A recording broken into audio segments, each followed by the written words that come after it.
கொஞ்சம் கூட நம்பிக்கை இல்ல, கூட வந்து ஒட்டிக்கிட்ட சொல்ல கழட்டி விடவும் மனசே இல்ல. என்ன கொடுமையடா, காஞ்சி போன மிளகா உள்ள கொட்டி கடக்கும் விதையா போல காரமாக வெடிச்சா உள்ள பாவ நிலைமையடா.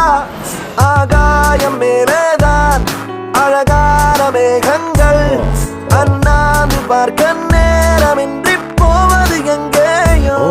வெயிலோடு மழையும் ஒன்று சேர்ந்து வந்தது போல் இந்த கொஞ்ச நேரம் பயணம் சென்று முடிவது எங்கேயோ. டாடி மம்மி என்ன பேரு இவனுக்கு வச்சாங்க, என்ன என்ன என்ன